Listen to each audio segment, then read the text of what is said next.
All right, so I want to go into some stages here for defending the under the legs pass. And the main thing is, like anytime you're talking about defense, whether you got caught in a submission, you got passed, at what point moving backwards in time did you make the main mistake? So the first thing I'll talk about before we actually have Eric pummeling for double unders is really like the point where you got him the opportunity to get double unders to begin with. So from here, a lot of times when it comes to under the legs passing, you're going to find that most people don't just dive for under the legs passing. A lot of times they're trying to do others passing, and as I'm moving, it's in the transition point, and a lot of times when one of my legs is swimming and it gets a little too high, and he finds that moment to come underneath. So we're always looking in here at distance and where can you drop the leg in between you and your partner to get control, inside position, inside his arms, to tie him up, swimming over, swimming under. Where can we do that as opposed to making too big of a motion that gives them the opportunity to dig under? So that's the first hole as you think about in your game, that you want to spend a little bit of time. If you have people snatch the double under a lot, or you have, even if it's one person that's really good at it, but they find that opening a lot, how are you giving it to them? You know, for instance, from here, instead of making this, as he's going to pass, instead of making this big motion, and he comes in, you know, could I make a little bit smaller motion right here, which would then mean that I can still get a sleeve control or drop this inside, but I didn't give that big, wide welcome mat opening to him. So that's the first part. Now as we come in, I'm assuming I'm on my back. Eric is starting to pummel under. So as early as possible, my retention is best.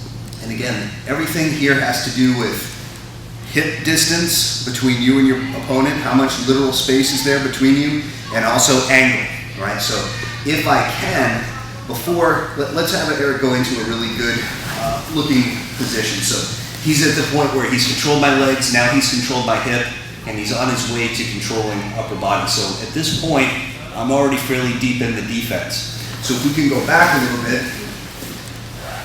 you'll notice that his head was down close to me. He had everything locked in, different grips that people have.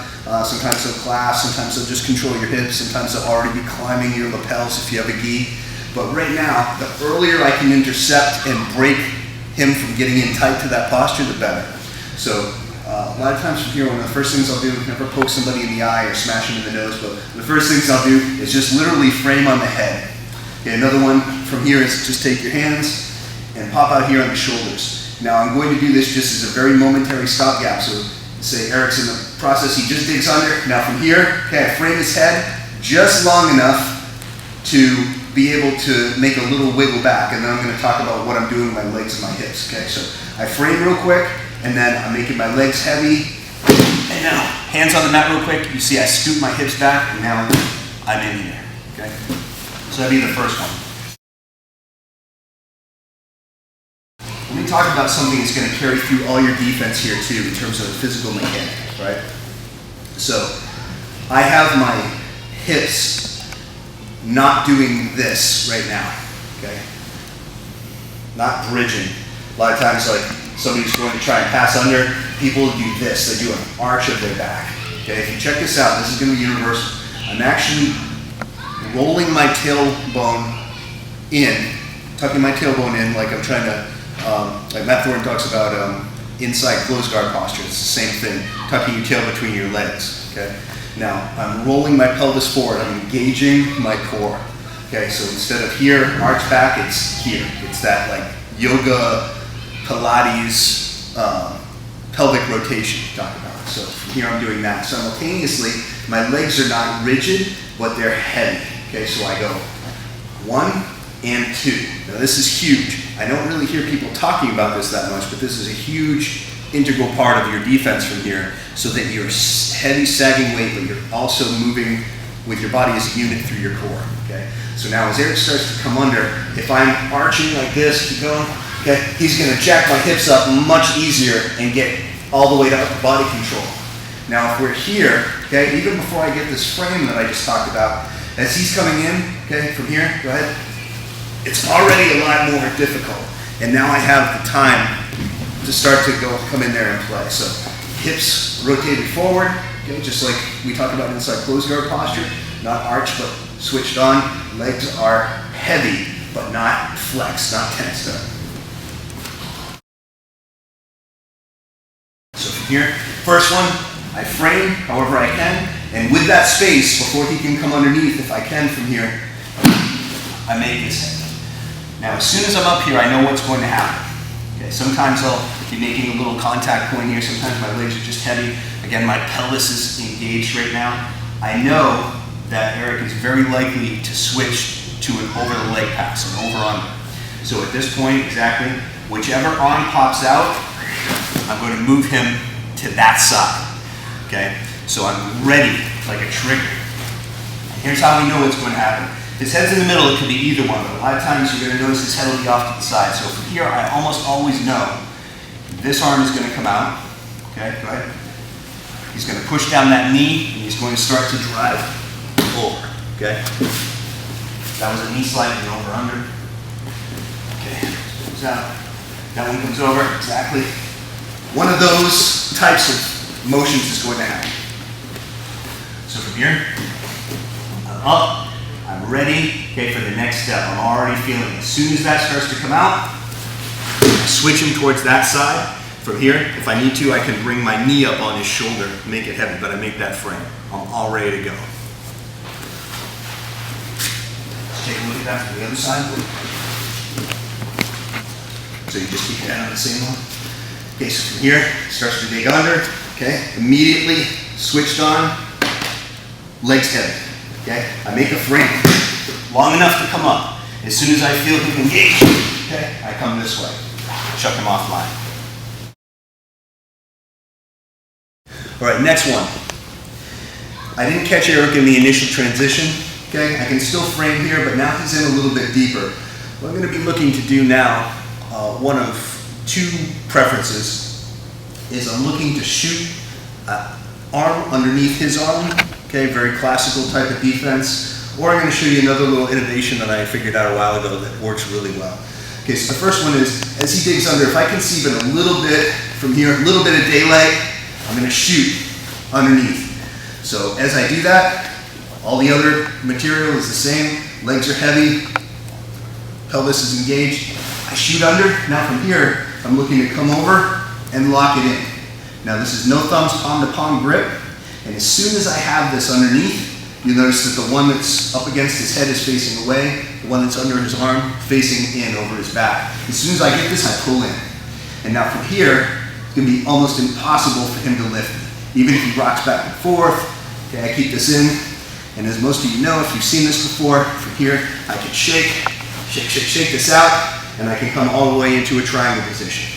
From here, just in terms of attacks, before I go for a triangle or an omoplata, the first thing I like to do is just raise my elbow and bring this bad boy up, and I strip out just a little bit until you see there's a bit of separation of space there. So I trap this wrist and hand between my ear and shoulder. I shift slightly under my hip to create a little pocket of space, and now I'll go for the straight arm finish here. I'll try that one first, and then if that doesn't work, I'll switch back, get from here into the triangle or the plata. Just one more time. It's coming in a little bit deeper. Okay, I'm looking to shoot this in, clasp it. Now, I don't want to keep my arms extended. As soon as I get this, I pull it in tight. Now I know, try and pass, okay? Good, keep everything heavy. Shake that out. Coming over, okay? See a little bit of extension. You see that daylight in there. Okay, now I just bring that in for the submission. One more that works really well from this range, everything else the same. Hip is switched, pelvis is switched, on and engaged, legs are heavy.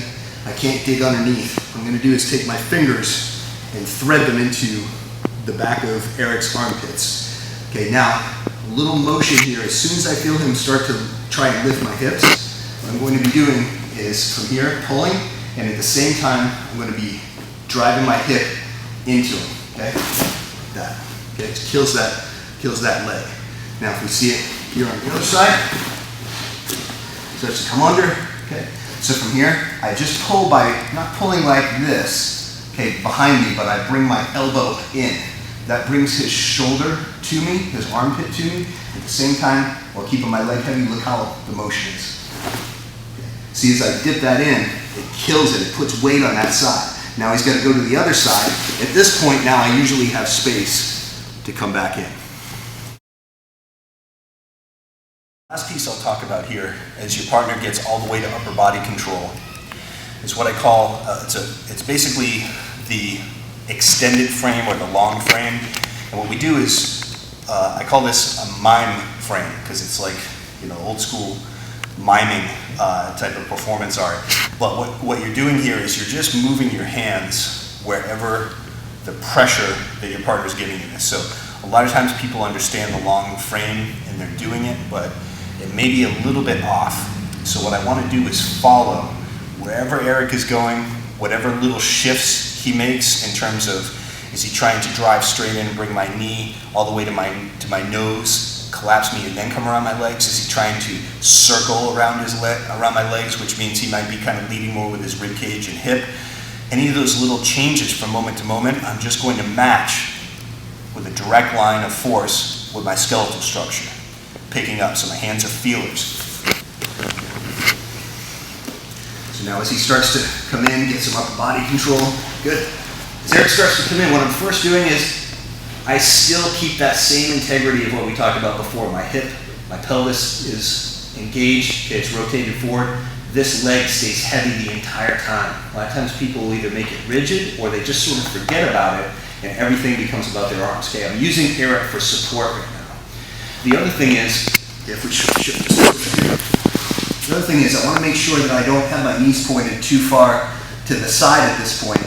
I want to try and switch in just a little bit. So as he starts coming in, where's the first pressure I feel? It right here, okay? Notice I'm doubling up. So as I do this, okay, if you try and progress right here, coming straight on that line, good, can't really do it. If he starts to drive a little more in with his head, for instance, okay, I come here, sometimes I'll frame against my own leg, starts to come around with his hip, okay, from here. And the whole time I'm doing this, it's constantly in the service of searching for when I can get my leg back inside. So Eric keeps moving, trying to find a way around, good. So I'm out here, everything's engaged. So even this leg is active the whole time. Okay, both arms too, not just the one. Okay, all the time, moving. Good, that's it. Okay. Good, so it starts to make this real work for Eric. Let me switch around again. Circle back this way for power. Good.